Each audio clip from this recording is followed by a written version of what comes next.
Hey y'all, welcome to episode 7 of Let's Get Organized. So what I have here, which a lot of creatives have in their studio, is these flat files. So I love these things. As you can see, not only do they have all these drawers to house your flat stuff, but the tops you can store things. So I store, this is my scanner, this is papers, I've got a laptop up here. I know this looks like really jumbled, but this is real life. Like this is how I work and function. So I'm not there's no like changing things to make it beautiful. This is life. This is how it is. In these flat files, I store all kinds of things. I store completed art. So this is a lot of collections that I have, and I use these big ziplock bags to store pieces that go together, like collections. So this is like, textile and fabric collections. I've also got art collections, and so I keep those in these bags as well. It just helps me organize, like all of these go together. Sometimes there's loose items in here, but this just it helps, it helps me find things. Same here, collections, all of this kind of stuff goes together. These are loose items. So I will put a label if it's something different than like artwork or collections. You'll see labels. So this is a drawer that is just filled with sketches, ideas, thoughts, things that maybe I've got started.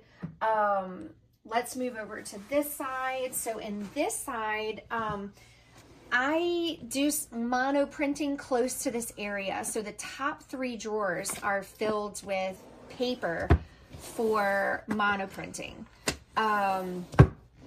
It's just easy for me to like open a drawer, grab. If I've got things that are in progress, I can store them in here. And then the bottom 3 here, this is like art for me to keep. So this is art that I've made that I'm not really going to do anything with it. Maybe they were just one-offs. They go in here. This is stuff that I probably wouldn't sell or do anything with. And then sketches and tracings. So this is like the remnants of art that has been made, with exception of these. I don't know why these are in here. Technically, these would go someplace else. So actually, I'm going to chuck them up here. So this is, also sketches and tracings of work that has already been completed.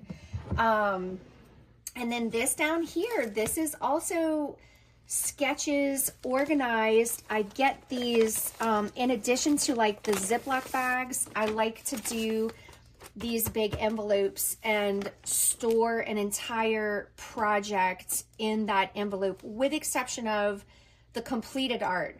So this is just the preliminary stages. It's the doodles. It's the my handwritten notes, or it's the color palettes planned out. All of that goes into these envelopes and then popped into the drawers. So I hope that this has given you some new ideas or ways of organizing your work, storing your work, because it can, we sometimes have lots of pieces and elements that go into a project or a piece of art.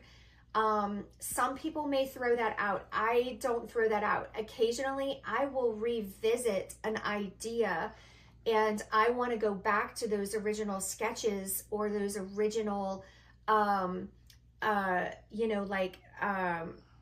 I call them? My tracings, and reuse those. So that is why I keep everything. And I don't throw any of the pieces and parts away, because you just don't know when you're going to want them again. One more area that I wanted to show you guys is where I store art are these bins here. So I keep them on this shelf. And what these are airtight bins.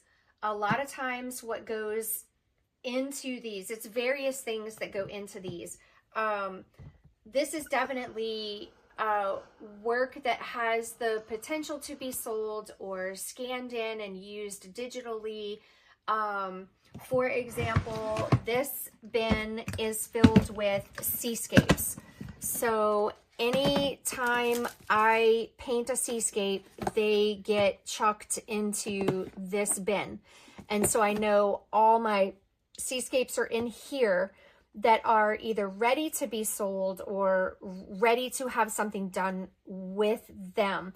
I do have seascapes that are already framed, that are in another section of the studio, which I will show you in another video, where I actually store art that is for sale, like ready to go to a sale. This is still not that level just yet. This bin is filled to the brim. I'm gonna have to start using another one, but this is filled with projects that I have done, like 100-day projects or artwork from a class that I have taken. This was my 100-day project from the year 2020. So you can see how, like, I mean, even the colors tell you how I was feeling in that year. So this is what I store in here. This is all, you know, like a series or a collection of work. All of this was a 30-day project that I did. This was a 100-day project. So I like to categorize things. If you can categorize and put one organizational tip that I have always learned from my friends, my friend Stephanie. She is a home organizer. She says like with like.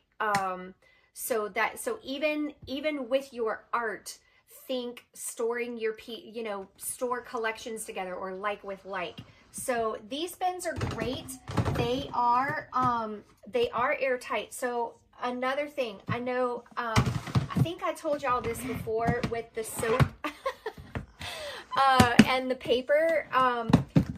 Even though these are airtight, I will still chuck a box of Irish Spring in with my art. Y'all, it does make it smell nice. Like every time I open one of these boxes that has a bar of Irish Spring, it is very refreshing. The scent that comes out, and it really does keep any critter that could possibly like get through, which I don't even see how they could get through. This is foam. These are snapped together. Don't know how a bug could get in, but if they did get in, they're gonna die because they don't like that Irish Spring. So, oh, and I know people will ask, these bins are, the brand is Ziplock, and I did find them on Amazon. So, this is it. This is how I keep myself organized with all my drawings, paintings, art, all of it. This is how I do it.